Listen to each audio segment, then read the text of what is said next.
¿Qué significa cuando Dios dice, hagamos al hombre a nuestra imagen, en Génesis 1:26? ¿Alguna vez te has preguntado por qué Dios dice, hagamos, en lugar de, haré, al crear a los seres humanos? Esta poderosa frase en Génesis 1:26 está profundamente llena de significado y nos invita a explorar los misterios divinos sobre nuestra propia existencia. Vamos a sumergirnos juntos en las implicaciones de esta declaración y a entender lo que revela sobre Dios, la humanidad y nuestro propósito. El contexto de hagamos en Génesis 1:26. El pasaje en cuestión dice: Entonces dijo Dios, hagamos al hombre a nuestra imagen, conforme a nuestra semejanza, y señoree en los peces del mar, en las aves de los cielos, en las bestias, en toda la tierra, y en todo animal que se arrastra sobre la tierra. Génesis 1:26. Este versículo es parte de la narrativa de la creación, donde Dios trae todo a la existencia. Cada etapa de la creación sigue un patrón claro, Dios habla, y lo que Él ordena sucede. Sin embargo, algo especial y único ocurre en el sexto día. Cuando llega el momento de crear a los seres humanos, el lenguaje cambia.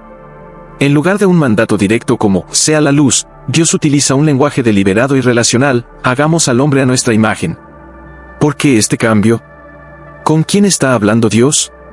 ¿Y qué significa ser hecho a la imagen de Dios? Vamos a explorar cada aspecto. ¿Por qué dice Dios, hagamos? La frase, hagamos, es particularmente intrigante, ya que introduce una pluralidad en el discurso de Dios que parece diferir del patrón singular usado en los versículos precedentes de Génesis. Esta elección de palabras ha provocado siglos de debates teológicos, exégesis e interpretaciones por parte de académicos y líderes religiosos. La pluralidad del término sugiere un diálogo interno, una interacción divina que se vuelve aún más fascinante cuando se contextualiza dentro del marco narrativo más amplio de las Escrituras. Es como si, en este momento especial de la creación, Dios revelara un destello de su naturaleza intrínseca, un misterio que apunta a algo más grande que una simple figura monoteísta aislada. Pero, entonces, ¿con quién está conversando Dios? Algunos sugieren que Dios estaba hablando con un consejo celestial, compuesto por ángeles y otros seres espirituales. Otros señalan el uso de hagamos como una expresión de majestad. Sin embargo, la explicación más profunda y teológicamente rica apunta a la interacción dentro de la misma Trinidad. Este diálogo entre el Padre, el Hijo y el Espíritu Santo refleja la perfecta unidad y armonía de Dios al concebir a la humanidad. 1. La perspectiva de la Trinidad. La doctrina de la Trinidad ofrece la explicación más completa para el uso de hagamos en Génesis 1:26. Esta doctrina, central para el cristianismo, describe a Dios como un único ser en esencia pero existente en tres personas distintas, el Padre, el Hijo, Jesucristo, y el Espíritu Santo. Aunque la palabra Trinidad no aparece en la Biblia, los fundamentos de esta creencia están repartidos por toda la Escritura, desde Génesis hasta el Nuevo Testamento. En el contexto de Génesis, vemos evidencia de la Trinidad en los versículos iniciales. En Génesis 1:2, leemos que el Espíritu de Dios se movía sobre la faz de las aguas. Además, Juan 1:3 revela que el Verbo, Jesucristo, estaba presente desde el principio, siendo el agente activo en la creación.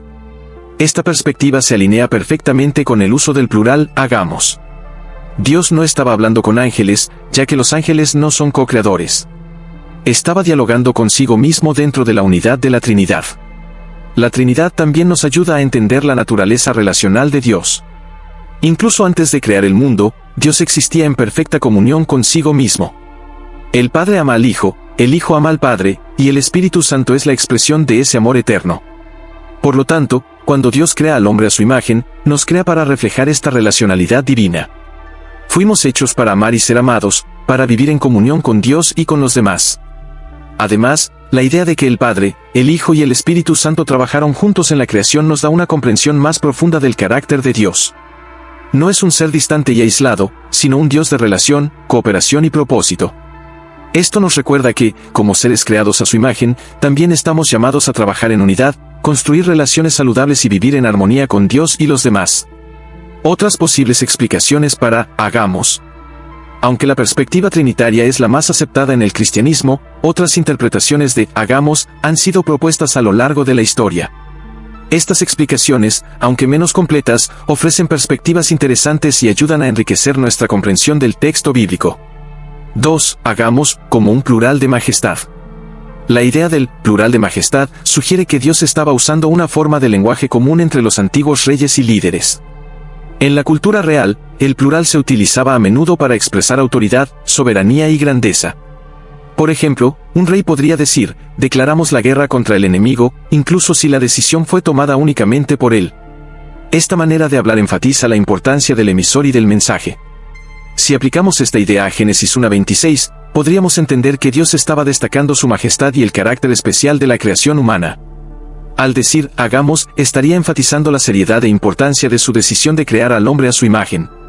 Sin embargo, esta explicación tiene sus limitaciones, ya que el uso del plural de majestad no está documentado en el hebreo bíblico de esa época.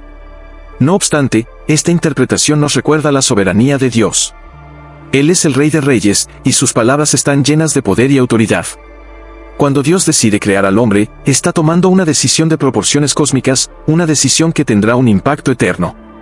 El plural de majestad, aunque no explique completamente, hagamos, refuerza la idea de que la creación del hombre fue un evento de extrema importancia en el plan de Dios.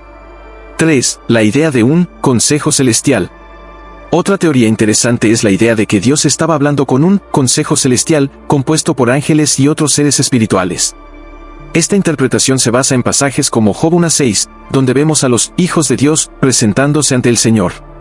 En 1 Reyes 22:19, también leemos sobre una escena celestial donde Dios está rodeado por un ejército celestial discutiendo asuntos de gran importancia.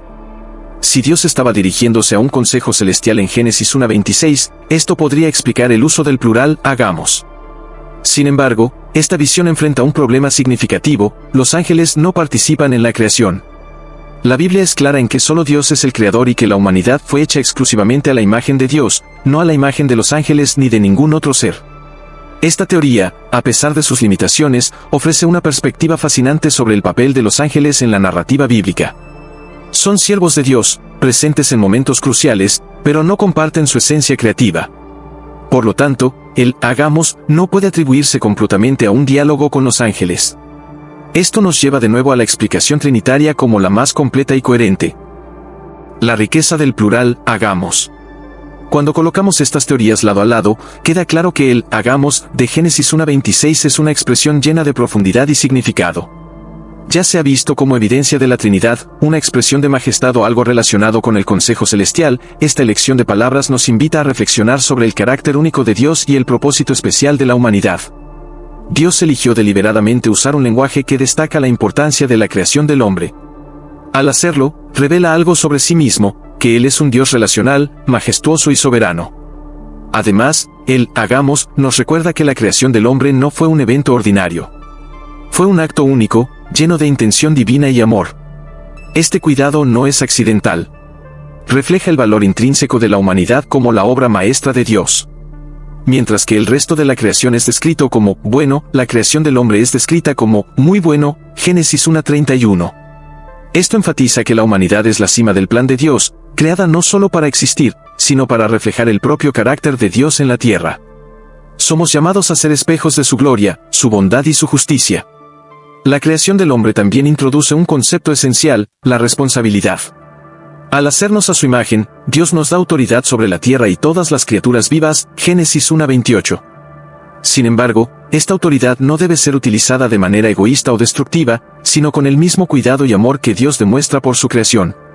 Esto nos coloca en el papel de administradores de la creación, responsables de cultivarla, protegerla y usarla de maneras que glorifiquen a Dios. La singularidad de ser hecho a la imagen de Dios. La expresión, a nuestra imagen, conforme a nuestra semejanza, es una de las declaraciones más profundas de las Escrituras. Establece la dignidad única de los seres humanos, diferenciándonos de todas las demás criaturas. Pero, ¿qué significa exactamente ser hecho a la imagen de Dios? Este concepto ha sido explorado por teólogos, filósofos y académicos a lo largo de la historia, y la riqueza de su significado continúa inspirándonos. 1. La imagen de Dios, cualidades compartidas. Aunque Dios es infinito, eterno y todopoderoso, Él eligió compartir algunas de sus cualidades con nosotros. Estas cualidades, que reflejan su imagen, incluyen racionalidad. Así como Dios piensa, planea y ejecuta, nosotros también tenemos la capacidad de razonar, resolver problemas y buscar conocimiento. Esta racionalidad nos diferencia de los animales y nos permite comprender la creación y maravillarnos ante el Creador. Creatividad. Dios es el creador de todas las cosas, y como reflejo de esto, nosotros también tenemos la habilidad de crear. Ya sea a través del arte, la música, la arquitectura o la tecnología, nuestra creatividad es un reflejo directo de Dios como creador. moralidad, tenemos un sentido innato de lo correcto e incorrecto, un reflejo del carácter justo y santo de Dios. Él nos dio una conciencia para guiarnos, junto con sus leyes, que nos ayudan a vivir de acuerdo con sus estándares. Relacionalidad, Dios es relacional por naturaleza, existiendo eternamente en comunión dentro de la Trinidad. También fuimos creados para relaciones, para amar y ser amados, para vivir en comunidad y reflejar el amor de Dios en nuestras interacciones. Capacidad espiritual, a diferencia de otras criaturas, tenemos la capacidad de conocer y adorar a Dios. Fuimos creados para una relación íntima con Él, y esta conexión espiritual es una parte esencial de lo que significa ser hecho a su imagen. El papel de Jesús en la imagen de Dios. Aunque todos los seres humanos portan la imagen de Dios, es en Jesucristo donde vemos la imagen perfecta. Colosenses 1:15 declara, Él es la imagen del Dios invisible, el primogénito de toda la creación. Jesús es el ejemplo perfecto de cómo la humanidad fue originalmente diseñada para vivir.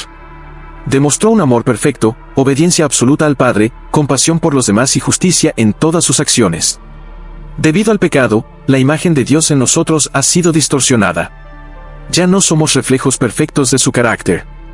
Sin embargo, a través de Jesús, Dios inició un proceso de restauración. Cuando nos reconciliamos con Dios a través de Cristo, comenzamos a ser transformados nuevamente a su imagen. Romanos 8:29 afirma que Dios nos predestinó para ser conformados a la imagen de su Hijo. Esta restauración no es solo un evento futuro, ya ha comenzado ahora. Cada día, mientras seguimos a Cristo, somos moldeados más y más para reflejar la imagen de Dios. Esto significa amar como Jesús amó, vivir con integridad y buscar la justicia en todas las áreas de nuestras vidas. Esta transformación es un proceso continuo que se completará en la glorificación, cuando veremos a Dios cara a cara y finalmente seremos transformados a su semejanza perfecta. La relación entre la imagen de Dios y nuestra responsabilidad. Ser hecho a la imagen de Dios no es solo un privilegio, también es una responsabilidad. En Génesis 1:28, Dios da a la humanidad el mandato de sujetar la tierra y dominar sobre los animales. Estas palabras pueden sonar autoritarias, pero en el contexto bíblico reflejan un llamado a la administración responsable. Estamos invitados a cuidar de la creación con el mismo amor, sabiduría y justicia que Dios demuestra.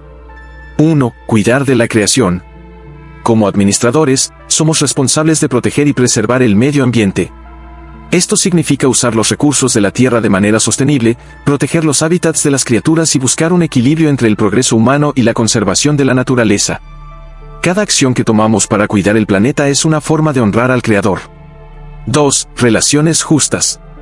Reflejar la imagen de Dios también significa tratar a los demás con dignidad y respeto.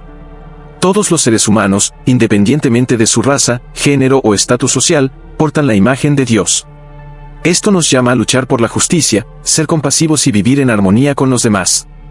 3. Difundir la gloria de Dios. Al vivir de acuerdo con la imagen de Dios, difundimos su gloria en el mundo. Esto incluye compartir el Evangelio, demostrar el amor de Cristo en nuestras acciones y vivir de una manera que permita a otros ver a Dios en nosotros. La imagen de Dios y la eternidad. El concepto de ser hecho a la imagen de Dios también tiene implicaciones eternas. En 1 Corintios 15:49 leemos, y así como hemos traído la imagen del hombre terrenal, traeremos también la imagen del celestial.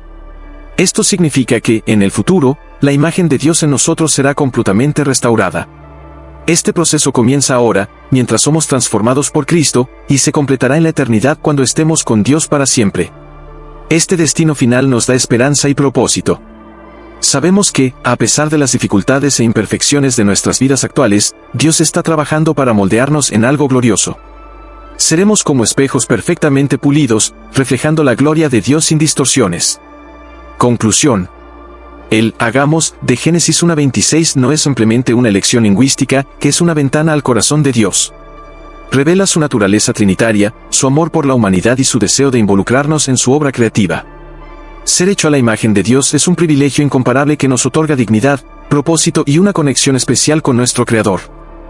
Cada uno de nosotros lleva la responsabilidad de reflejar esta imagen en nuestras vidas diarias, cuidando de la creación, amando a los demás y esforzándonos por vivir de una manera que honre a Dios.